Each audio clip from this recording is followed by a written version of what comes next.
Hey my squids, it's your favorite cephalopod, the prize-winning squid here, back with another video. If you're new here, welcome to the channel, and if you're returning, welcome back.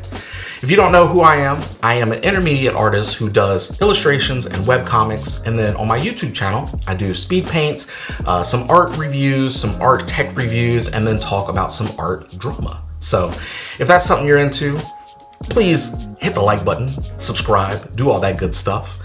With that said, today's topic is actually going to be about why I think gatekeeping art is super weirdo behavior. And along with that, I'm gonna actually have some speed paints of my character from a game I play called Shop Titans.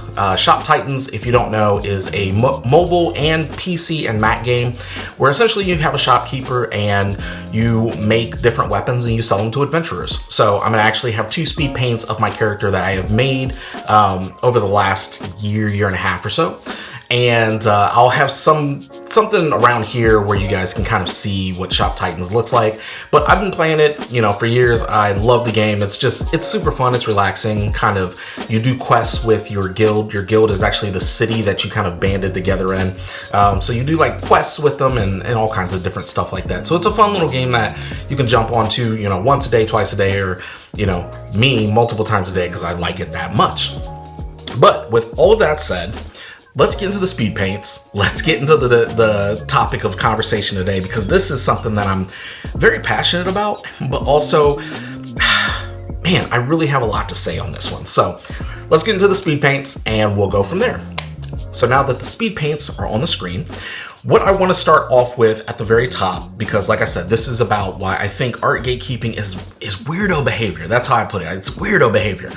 But from the top, I kind of want to say what it's not, what I'm not talking about. So what I'm not talking about is I'm not talking about, say you have a specific brush that you use in one of your programs, or a specific real life brush or pencil or something. I'm not saying that you need to tell people what you use and how you do it. You are free to never tell anybody how you use and do your stuff. Your secret sauce is your secret sauce. That's not what I'm talking about. I'm also not talking about people who think that the generative crap that's out there is considered art, and those people are artists, because no, it's not art. You're not an artist, and we will gatekeep you because you're ridiculous. So we're not talking about that. Won't go down that rabbit hole today.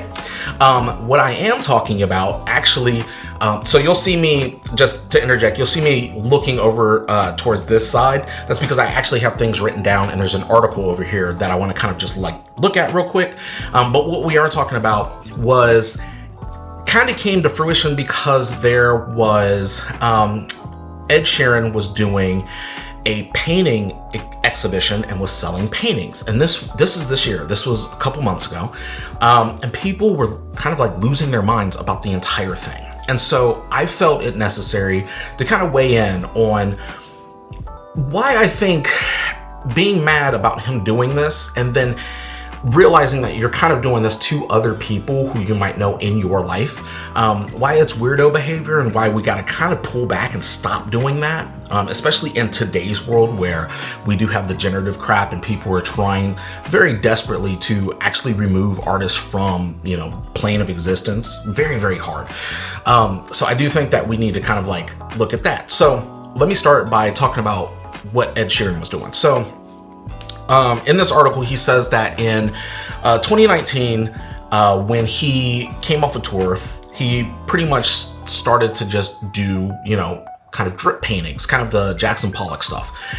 And he was finding it very relaxing. And that was something that he really wanted to do. His parents had been artists, throughout his life. So he was very, very familiar with art, and he's done it throughout his life, but not as much as he had started doing it off of that tour. And so he did that, and I believe it was either a friend or something was like, hey, you have this foundation. How about you sell your paintings and we donate the money to the foundation? And he said, sure. The long and short of it is that people, when they found this out, got really, really mad and upset that he was selling paintings. And there was a lot of discourse that I saw in comments from videos that I watched about this, and other people who kind of talked about this, where in the comments people were saying things like, well, he's stealing money or customers from real artists. And I had a problem with that because I feel like there is a certain point when people do feel like something is very much theirs and it's hands off for everybody else. No one else is allowed to touch it, right? And then there's sometimes when you're in a certain portion of your life, you try to take ownership over something. That becomes who you are. That's your personality. Not knowing that, or not realizing, I guess, that millions and billions of people do these same things that you do. They just might not do them every day. They might not think about them the way you do. They might not take them on and make that who they are, right? But you don't know that. There's going to be many times in your life where you have a friend who's just as invested in something as you are, and then you finally go over their house and you see that they have maybe more stuff than you. They have bigger, fascination and obsession over this thing than you do, and you're realizing that you guys never actually talked about this. You didn't know, and it's just because that was something they felt like having to their own. When it comes to the Ed Sheeran thing, though, one of the things that I really wanted to talk about, and one of the kind of topics that I have written down over here is the idea that no one owes you anything artistically, commission-wise, patronage-wise. And I think we need to kind of get away from thinking that we are owed something because we have put time into this thing that we enjoy. So from the top, I will say that one of the comments people were saying was, well, he's a musician. What does he know about art? And I think that in itself is a fallacy. The idea that somebody is very creative in one field and that you've enjoyed their creativity in that field will never invalidate what they have done or their interest level or their mastery in another field, maybe a field that you are very much interested in. It's the idea that, like a housewife couldn't know nuclear science. Why? Because she's a housewife? You don't know what she did previously. You don't know what her schooling is. You don't know what she might do late nights, how she might study. You have no idea, right? So the idea that someone like Ed Sheeran, a musician who you've been exposed to as a musician, and maybe you know a little bit of whatever acting credits he might have, you didn't know that he painted. You didn't know that he did art throughout his life and that his background with his family, they had art. He was exposed to it. He enjoyed doing it, but it was something he picked up later in life and really, really dove into because now he had some time to be able to do it. And the idea that you don't know any of that, but you'll judge that is it's weird. It's very much like weirdo behavior. Like you work with people every day, right? Maybe you work with people where you go to school and you don't know what they do at home. So you could go to school with somebody who, I don't know, maybe they're a class clown and they act like they can't string two thoughts together. And then one day, they pull out a novel and it is one of the greatest novels that you've ever read. And you're like, my God, like who wrote this? Where'd you get this from? And they're like, it's me. Just because you see them in one avenue doesn't mean that they are incapable of doing anything else. So I think it's really weird, and it's, like I said, weirdo behavior to think that somebody doing one thing cannot also be doing something else. And I think that falls back on this is my personality, so that has to be their personality. Music has to be his personality, but that's not saying that it is. There's nothing necessitates that is 100% his personality. It just might be something else that he really likes doing and happen to make a lot of money with. And then there's the idea that you can't pick up things. So this is another kind of part of that, right? And I want to actually talk about myself for a second in that regard. So most of you guys know I do art, and you've seen whatever level of artistic ability I've had on this channel as I've shown you my growth, things I've experimented with, shortcomings that I've expressed. And a lot of you guys know I came back to art after 20 something years, that I was doing art a lot when I was in the 90s, when I was in high school. I was doing art a lot. And then 20 years later, I had dropped it, and 20 years later, I came back. Now, that's not to say I wasn't doing art that whole time. I was. It was just in different facets. I was using After Effects to do stuff, so I was morphing stuff and learning how to animate. I was doing VFX for a lot of stuff, so I was like learning how to do VFX. And so I was doing artistic things, just I wasn't in Clip Studio Paint or Procreate or anything like that. I wasn't in Adobe and sitting there drawing with a stylus. So I wasn't doing that type of art, but I was still enjoying the process of art. So when I came back and I was doing those things, it was like, yeah, I'm picking it up for the first time again, because it's been 20 something years and I have to relearn a lot of stuff. So if you see my early stuff, it doesn't look that great, but I do have some basis of what, I retained from doing it before.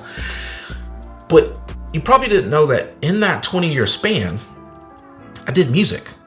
And I made money off of music, and I had albums that were on like Apple Music and Spotify, and I was touring. There was tours that I actually did. And I can't say that I made a living at it, but I made a decent enough amount of money to get things and to pay off certain things. So all of that 20 years, that's what people knew me for. They knew me as a musician. They never knew me as anything else. But before that, all of my friends in high school and even in college would have been like, oh, Squid? Oh, Squid's going to be a novel writer. He's going to be a novelist.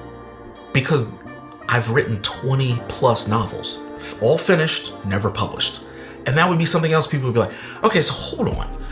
You did comics before, you've done novels, you had music that was up on services to stream and listen to, and you made money from it, and now you're doing art. And it's like, yes, because people do that. People either pick things up or drop them, or even just maybe that's not the main thing that's kind of like they're always doing and talking about. It's still in the background. Like I'm still writing novels to this day. I don't talk about them. I don't publish them. I don't push them. Not yet. I got space and time for that. But Ed Sheeran could be the same way. Somebody could be the same way. And so I think it's important not to kind of try to take ownership over something like being an artist and saying that other people can't do art just because you know them for something else. Because people in high school and people in college would probably tell you a different story about me than what you know me as from this channel today, right? So that's like kind of the first thing I wanted to talk about. The second thing I want to talk about is that people were mad that Ed was selling art. And so this was a whole other kind of avenue that people were going down. They were like, well, the fact that he's selling art and, I can't get a commission or nobody will come to my shop, I don't think it's fair. It's just because of who he is and his name and so on and so forth. And I want to take a step back and I want to take him out of the equation. I'll come back to him in a second, but I want to take him out of the equation. And I want to say, if you are selling your art and people are not purchasing your art, you cannot be mad at people not purchasing your art. People will purchase things depending on if they have available income, if it's something they're into, if they even want art in their house or on their walls or whatever. No one is obligated, even your own family. Nobody is ever obligated to purchase or peruse what you have. And that's not me being mean. That's the reality is that we all have limited time on this earth. We all have limited resources and income. We all have different interests. And so while you can support somebody and you can try to support somebody and try to help somebody, you are not, unless of course you're like a parent with a child or something. So there's caveats, right? But we're not going to talk about that. You know exactly what I'm talking about. We're all smart enough to know what I'm talking about. You don't have to financially support anybody you know, right? And a lot of people would look at that and like, well, that's mean. It's not. There's a lot of people that I've known in my life who have loved whatever I've worked on, but they've not purchased, they didn't come out to a show, they didn't buy shirts, or, they weren't promoting my music or anything. That doesn't make them bad people, right? The same then goes for anybody who might be walking past your booth at a con. Say, for instance, you and somebody else have similar things at a con. You're across the alley from each other. You have a poster you've drawn of Samus Aran, Metroid. They've done the same thing. But you're noticing that people are going and they're buying their Samus Aran poster, but they're not buying yours. And you're like, well, I think mine is just as good. Why aren't they buying it? I don't get it. That's not fair. There's so many factors when it comes to things like that. It could be maybe a style that they like, maybe the colors they like more on that one. It could be the placement of where you are in the alley, where people are entering that way and leaving the other way. There are so many different things, so many facets that could come from why people are perusing and looking at somebody else's thing and not yours. And so with that in mind, I wanted to come back to the Ed part of this. So there were people who were mad, like, well, he's taking money away from actual artists. And I put that in quotes because if you do art of any kind, and we're not talking about the generative crap, okay? So we'll take that always out of the equation. That's never ever considered any of this. But if you do art of any kind, you are an artist. If you feel like you are an artist, you are an artist, period. Just hands down. I'm not going to slice it any other way. If you do art of any kind and you feel like you are an artist, you are an artist. So the idea that he was stealing money from real artists is kind of ludicrous. And this is why I say this is kind of weirdo behavior. Two things. One, the people who were there at that place were there because they were going to purchase his stuff. So this is the same example of the con. You and somebody else are sitting across from each other. People are going to their booth to get certain things. Maybe they have characters, maybe they have keychains, maybe they have stickers. Who knows what it is that people are going to their booth to purchase things for, right? They're not coming to your booth for the same thing, right? You can't be mad that they're selling those things over there. Maybe people who are coming up to the booth know who that person is. They've seen them on Instagram or they've seen them on YouTube or something.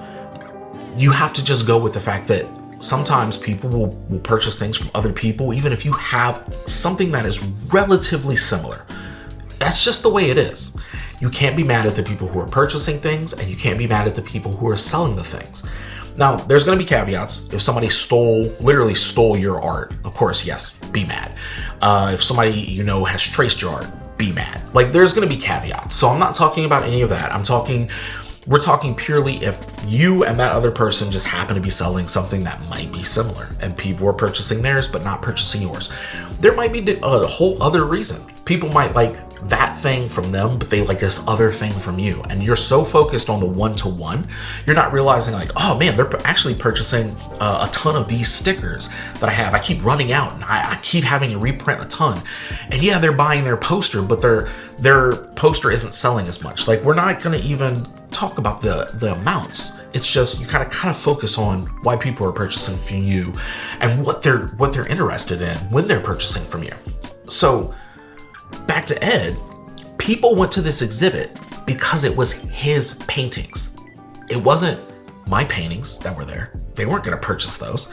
They weren't yours. They weren't your neighbors at the con. They weren't any of our paintings. They were his paintings. So they went there specifically for him. So if another artist was standing outside, like, I don't know why none of these people showed up for my exhibition, that's because they might not know who you are. They might not know the event was happening. There's so many things that they won't know, but they were there because they knew that was his event. He was selling these paintings, right?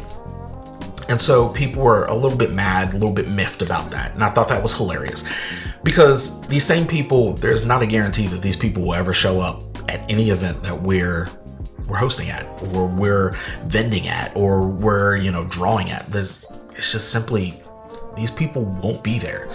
We should focus on the people who would, or potentially could be there, and not the people who only went to this event because maybe they were invited. Maybe they have some notoriety. Maybe, this was something that was kind of on their radar and they helped put it together. Who knows why they were there, right? So the other thing was the amount that he was selling these for. And so I thought it was going to be some massive amount when I was like researching this. And when I said researching, that is very loose. It was me watching videos and then reading like 3 articles on this. So I found that I thought it was going to be like $10,000, $20,000 for each painting. From what I read, it was $1,200. So the paintings were not being sold for a lot of money. And then I went and I looked to see what was kind of like the median commission amount to do, say, splash art for like a video game, like a Blizzard game or Riot or something like that. And it's around about the same amount. So if you're getting hired to do one of these, splash arts for a video game, you got paid essentially the same amount as Ed Sheeran. I wouldn't be really mad about what he was selling these for. But also, he didn't pocket the money. So that was the other thing. The entire exhibition was essentially for his charity. And his charity, his foundation, is to help with music education, which is vastly needed. We have such a deficit of that and art education pretty much all over the world. So anybody who's kind of like helping with that, like, I'm going to cheer them on. So any portion that would have went to him, because of course he had to pay, the people who were hosting it and people organized and blah, blah, blah, blah, blah. So I don't know what that split was. I'm not going to run numbers. I personally don't care because that's their job. Their job, their business, their whatever, right? But his portion, whatever he would have made from selling these paintings, he put in the foundation. So he didn't pocket any money. So that to me is another like win. That's another score. That's money that went into a foundation that is desperately needed so that we can have more music education everywhere and people can find their love of music. We need a lot more of that. And the fact that if I had made that money, I would not, and I'm just being honest with you, I would have paid bills with it. It wouldn't have gone to music education. I would have paid off debts and paid on different bills. But everybody would. That's just, we don't have the luxury of being able to do something like this and then just donate the money, right? There's things we have to do. We have to pay bills. And nobody's going to fault you for that. So him doing that, I was like, cool, that's awesome. Proud of him for that. And then I saw more discourse of what people were talking about. And people were mad that his paintings were Jackson Pollock-like. And I say that loosely because it's like the drip splatter painting. I'm going to come out and tell you straight up, I don't really care about Jackson Pollock paintings. I know I'm going to be lambasted for that. They don't speak to me. And that's okay. There's a ton of art that does not speak to me. That doesn't make the art invalid.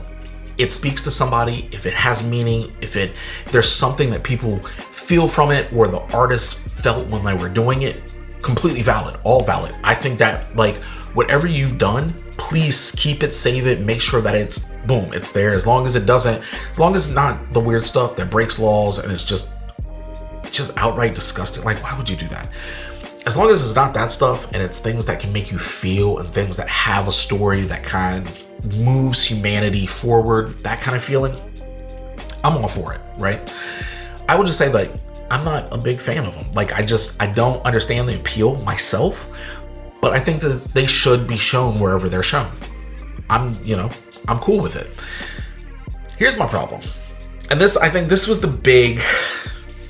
like my big thing, because I had a video before and I'll link it somewhere around here when I said that essentially like art style is a myth, and it is. So art style, just to break it kind of down, art style is essentially just a collection of techniques that you do, right?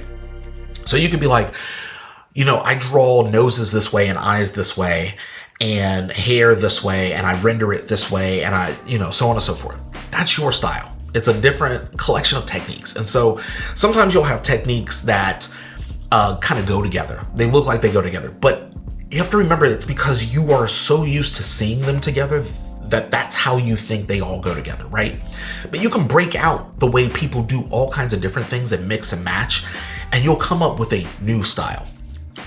But with that said, most people who are doing that and who are going to that length are people who this is one of their primary outlets for creativity. They really love doing this. Like for me, there's a style, for instance, there was a style of eye that I was doing there for a very, very short amount of time. And I might have talked about this in that video, but I don't do that style of eye anymore. Not because it's a bad style of eye. Like, I've seen other people do that style of eye. It was just, eventually I was like, that's not really speaking to me. There's other techniques that I really want to try. So with that, people jumped on him and said, well, all he's doing is selling these Jackson Pollock-like paintings and they're not even that good, and so on and so forth. Here's my problem. Us as artists, we're all about trying to find our style, our self-expression, right? But would you be mad if your mom, your dad, your sister, your brother, your cousin sat down and watched a Bob Ross video and they did a painting? And it didn't look exactly like Bob Ross, but you could tell it was inspired by Bob Ross. Like, you could tell how the strokes were and everything. And then they did, kept doing this. And they had like 50 of these. And then somebody came by and was like, oh my God, I love these. Like, can I buy a couple off of you? Would you be angry that they sold those? Or would you be like, well, you're just ripping off of Bob Ross? The problem is that if somebody is just doing a kind of like, this is something that makes them feel good, and somebody just happens to want to purchase it, they can just purchase it. It's not that it goes back to the other point. It's not that the person doesn't like Bob's paintings.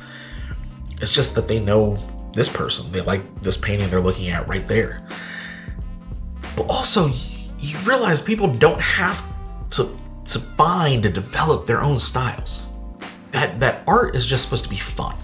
And if you want to draw big-eyed, round-headed characters that kind of look like the Powerpuff Girls or something like that, you're allowed. And if that's something that you absolutely love drawing, even if it looks like 1,000 other types of whatever those characters and whatever that style is, you're still allowed to do it if it makes you feel good, right? It becomes a problem when you're trying to enter a space and you're trying to say, this is my style, this is my thing, I don't even know who you're talking about, this is what I do, then it becomes a little bit of a problem, right? But until that moment, you're allowed to just do this style. In fact, if you have a professional art career, you will be made to do numerous different styles that are supposed to mimic somebody else's type of work. And that's normal. So what you sit down to make, you're allowed to sit down and to make. And then the people who are hobbyists, or the people who, they just enjoy doing this, because let's be real, people are trying to make hobbies, like they're trying to use capitalism for every hobby, right? They're trying to monetize every hobby. Like the coloring book and the art talk and the markers and all of that on TikTok is insane. It's like, it's overwhelming, and it makes me really, really sad. Because people have taken hobbies and they're trying to like monetize every little bit of them. You can just enjoy a hobby to enjoy a hobby, right? And if you enjoy, for instance, if you play guitar and you like playing covers and you've never written an original song, that doesn't mean you're not a musician. You just enjoy playing covers. You're allowed to do that.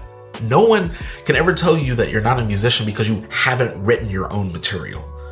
But there are people who have never played a cover, can never play anybody else's songs, but they have written 600 different songs themselves. That's allowed. And I want people to understand, like, this is a thing that is very much allowed. You are allowed to enjoy this thing, whether you come up with entirely new techniques or whether you just do the same thing that has always been done. If you want to do something like Picasso or Dali or, whoever, you're allowed. No one is saying that you can't do that. You are very much allowed. You don't have to discover a new style constantly. You can lean into something that you feel comfortable with and just simply make. Because that's what art is about. It is about just making and enjoying. And so being mad that this man who gets off a tour and just does paintings because it makes him feel good and makes him like let the breath out, and then being angry that they look like Jackson Pollock paintings is weirdo behavior. Especially when people are like, well, I don't understand then why he sold them. Because he was raising money for a foundation. He was never selling them before that. And he didn't sell them after that. He literally did it to raise money for this foundation. And I don't understand why people were mad about that. It gives super weirdo behavior energy. And then the last point that I kind of wanted to talk about was that no one can tell you what you can and can't do with your art. So going back to if you did, or you knew somebody who did a bunch of Bob Ross style paintings and then somebody wanted to purchase them, no one can tell you that you're not allowed to sell your paintings. Let's be real. If somebody does that, that's going to be weirdo behavior. Now, with all of this, I'm not talking about somebody has stolen your stuff and they're trying to sell it at a convention or anything. I'm saying, man, you did a couple paintings at home and somebody stopped by and was like, oh my God, dude, look, I love that painting. Like, can I buy that from you? Yeah, man, $50, $20. And it just so happened that the painting was like, you watched the Bob Ross video. Let's be real, the person's not going to buy whatever the Bob Ross painting was. They probably can't get a hold of it. It probably doesn't exist anymore. And if there's prints of it, who knows where they can and can't get that. But that painting's sitting right there. It's like if you go to a flea market, you see, some random stuff and you're like, oh man, well, I've kind of seen this somewhere else. Cool. You can go get it somewhere else, or you can just buy the thing that's right there.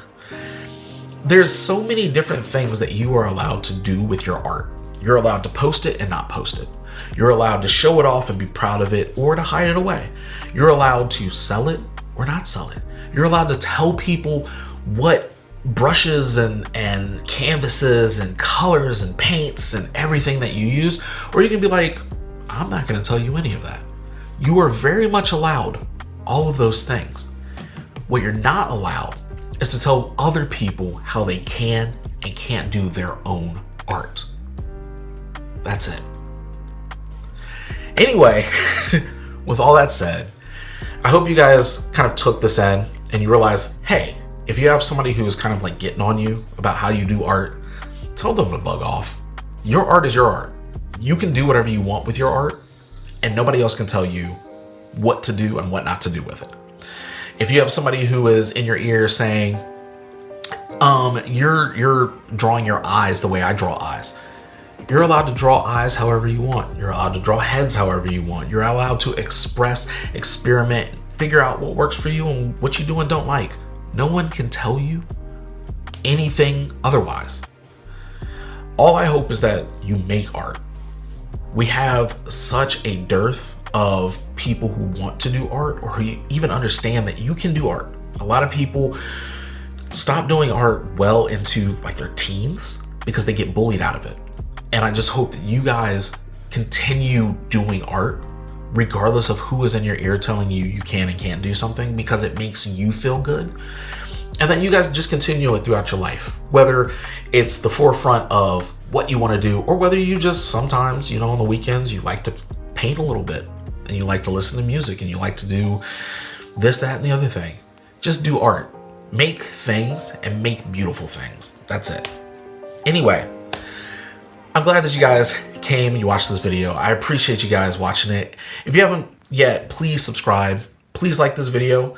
Leave me a comment. Tell me how you feel about, this whole topic and how you feel about things like celebrities doing something that you weren't expecting. A lot of people didn't know that Keanu Reeves actually plays bass and is in bands. And a lot of people don't know that Jared Leto was in or still is in 30 Seconds to Mars, and that was pretty much how he was known. And then he became kind of like a movie star and everything. People didn't really know that. I didn't know that people didn't know that. But yes, creatives do multiple different things. So anyway, I'm going to get out of here. I appreciate you guys. I will be back with another video here soon on another topic, and we will get just as animated with that one as we did this one. But until then, you guys stay safe. It is your favorite cephalopod, the prize-winning squid, wishing you a happy day and a happy life. Love you guys. Take care.